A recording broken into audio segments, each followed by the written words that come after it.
Assalamualaikum warahmatullahi wabarakatuh. Selamat datang kembali di channel saya, Abu Habibi Usman.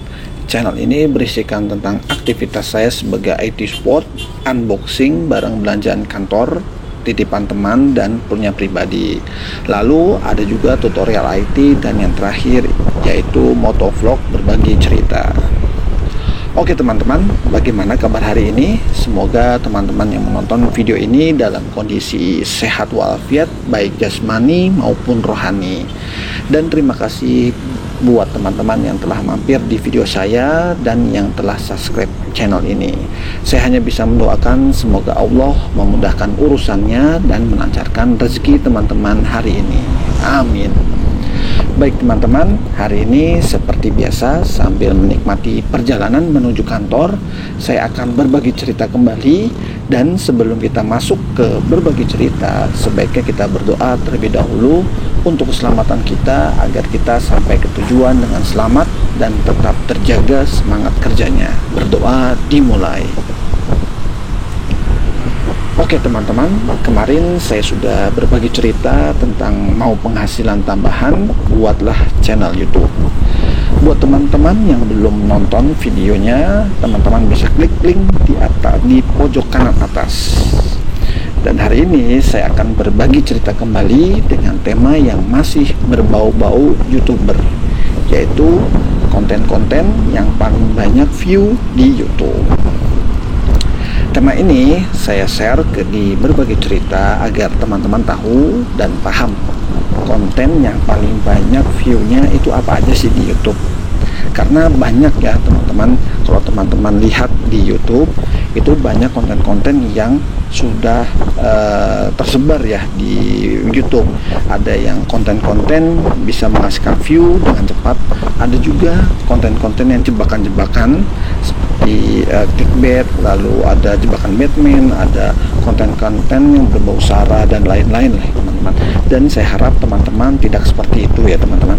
Jadi buatlah konten atau video dan jadilah YouTuber yang bisa menghormati sesama manusia. Jadi kita harus saling menghormati ya karya-karya dan tidak menyinggung sara, menyinggung agama dan lain-lain. Pokoknya buatlah video yang positif dan bermanfaat untuk penonton teman-teman. Karena kalau kita membuat video yang positif, maka kita akan mendapatkan pahala jariah ya, bukan dosa jariah.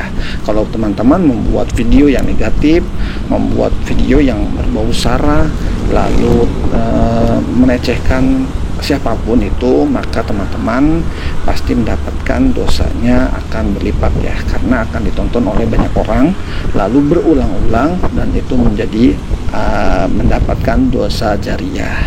Jadi teman-teman, saya tekankan bahwa buatlah video yang bermanfaat. Jadi teman-teman, jika teman-teman ingin membuat channel YouTube, pastikan dahulu nih konten yang akan teman-teman angkat atau upload itu tentang apa.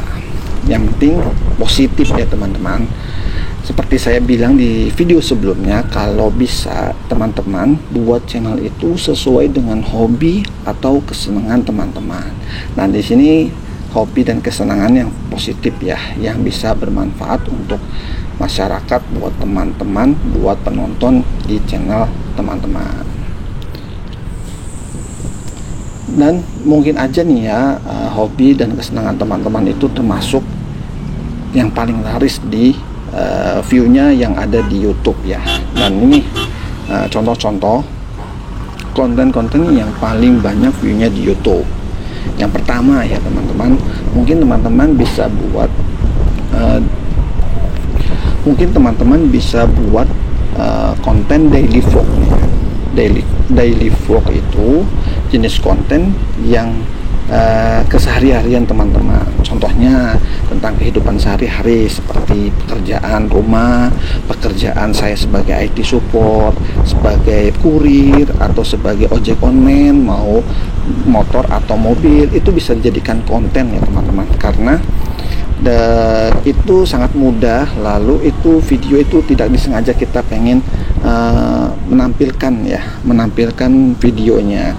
Contohnya di sini banyak ya teman-teman yang pekerjaannya bisa dijadikan konten, seperti kurir. Itu bisa dijadikan konten saat kita mengantarkan barang, itu ada interaksi antara kurir dengan pembelinya, jadi ada interaksi. Lalu ada juga konten-konten seperti ojek online, lalu Gokar, Grabcar, itu banyak yang teman-teman yang dikontenkan seperti itu. Jadi itu bisa menjadi penonton itu tertarik, nah saya mau nonton video yang ini ya, seperti itu ya teman-teman.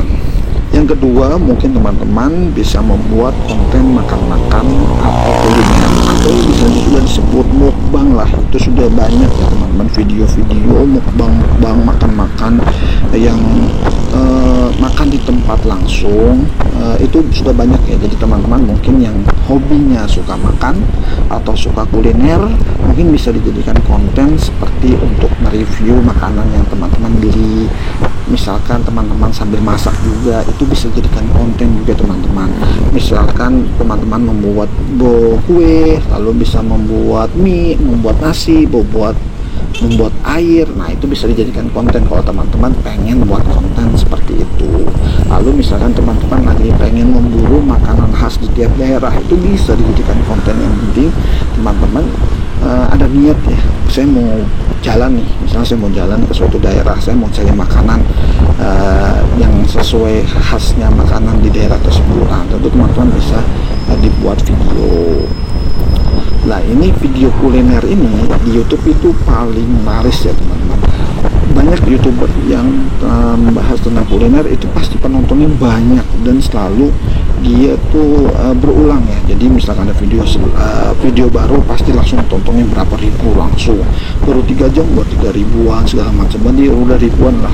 Dan itu juga subscribernya pasti sangat cepat naiknya ya, karena ya orang-orang tertarik ya, waduh ini konten kuliner. Jadi dia bisa memberitahu kepada penonton bahwasannya ada makanan khas di daerah tersebut, ada makanan yang murah di sini, ada makanan yang wajib dicoba yang di sini ada. Jadi semakin viral seperti itu.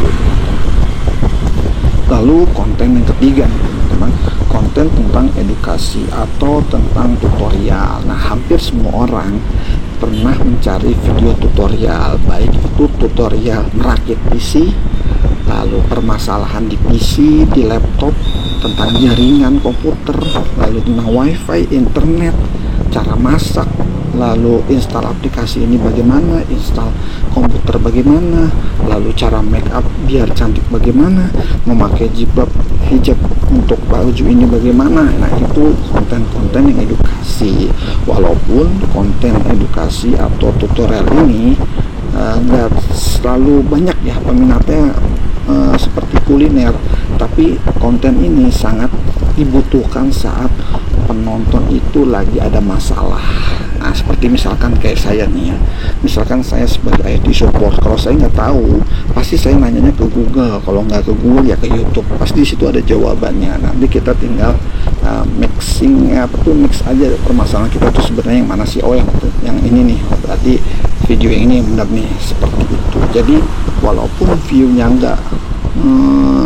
nggak cepat naik ya, tapi saat orang membutuhkan pasti banyak yang mencari. Nah itu dia konten edukasi dan tutorial. Dan juga ada lagi yang keempat nih, mungkin teman-teman yang punya modal gede atau pengen modal duluan nih, teman-teman bisa membuat konten review produk. Nah ini teman-teman harus modal dulu, jadi harus beli barang dulu, lalu teman-teman bisa mereview produknya, unboxing, lalu setting, lalu kekurangannya apa, kelebihannya apa, kalau mau beli ini seperti ini, kalau mau nggak beli juga nggak apa-apa, terus kekurangannya, resiko pakai produk ini bagaimana. Jadi di review satu produk itu gimana baiknya buat penonton.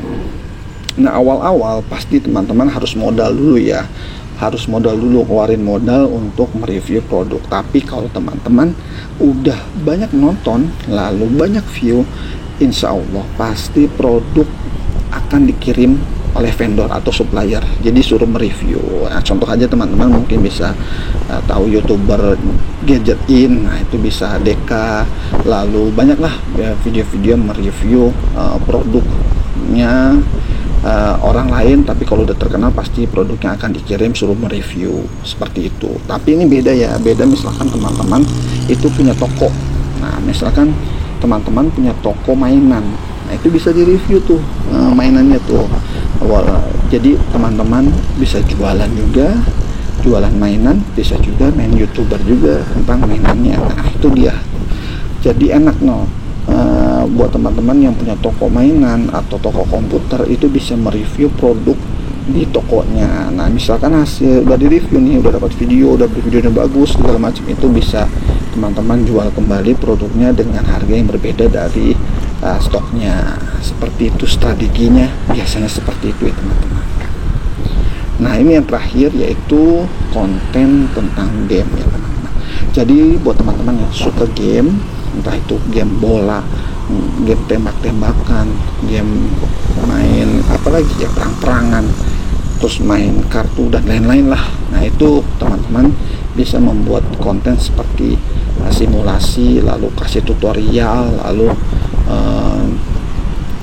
saat tanding, cara-cara bermainnya seperti apa dan lain-lain lah. Dan penonton akan menunggu kalau misalkan teman-teman itu bener-bener pengen kontennya tentang game ya, pasti penonton itu akan menunggu saat live streaming ya. Jadi bermain secara online ditonton langsung oleh penonton. Jadi itu yang ditunggu-tunggu oleh penonton. Jadi semua konten itu ada ciri khasnya masing-masing ya. Kalau di game itu yang ditunggu live streamingnya. Nah kalau misalkan review produk yang ditunggu pasti produk yang baru nih. Nggak mungkin produk yang lama tuh ditonton lagi, nggak mungkin. Tapi pasti produk yang baru, dan kita harus buat modal di sini nih. Tapi buat yang punya toko nggak usah khawatir, pasti sudah ada produk terbaru langsung di review, itu lebih bagus. Nah itu kalau misalkan edukasi sama tutorial sih harus sering-sering baca aja sih ya teman-teman. Jadi banyak membaca, terus lalu buat masalah di kantor gitu, jadi kan ada masalah tuh kita bisa langsung menjawabnya. Tapi jangan contoh ya, kalau buat masalah nanti riuh sendiri. Lalu misalkan yang kuliner juga sama, harus modal dulu ya dari awal. Jadi kita review. Nanti kalau misalkan sudah terkenal, nanti restoran atau tempat-tempat makan itu akan mengundang kita untuk mereview produknya. Jadi itu lebih enak lagi ya teman-teman. Kalau daily vlog sih saya rasa itu nggak usah ngeluarin biaya, karena kita itu untuk konten sehari-hari kayak kita videoin kesehari-harian di rumah kayak gitu sih. Jadi tentukan pilihan teman-teman mau buat konten seperti apa, dan saya sarankan buatlah konten yang positif, jangan yang negatif. Karena kalau misalkan positif bermanfaat buat teman-teman, buat penonton, insya Allah pahala jariah akan mengalir terus. Tapi kalau misalkan kita buat yang negatif-negatif, ya siap-siap aja nanti dapat celaan dari netizen dan dapat dosa jariah. Seperti itu ya teman-teman. Oke, sepertinya 5 konten dulu yang saya bahas. Nanti next selanjutnya video saya akan bahas lagi konten-konten yang benar-benar banyak view-nya di YouTube. Nah ini jika teman-teman ingin belajar lebih dalam lagi tentang menjadi pemain YouTube, mungkin teman-teman bisa belajar dengan saya privat. Nanti saya sertakan link WhatsApp saya, entah teman-teman bisa chat dengan saya. Baik teman-teman, karena sudah memasuki kawasan industri Sentul dan sebentar lagi saya sampai kantor, segitu saja berbagi cerita pada hari ini. Saya pamit undur diri, nanti kita lanjut ke video selanjutnya di berbagi cerita. Jika ada kata-kata yang membuat teman-teman tersinggung, saya pribadi mohon maaf yang sebesar-besarnya. Semoga video saya bermanfaat untuk teman-teman semua. Akhir kata, wassalamualaikum warahmatullahi wabarakatuh.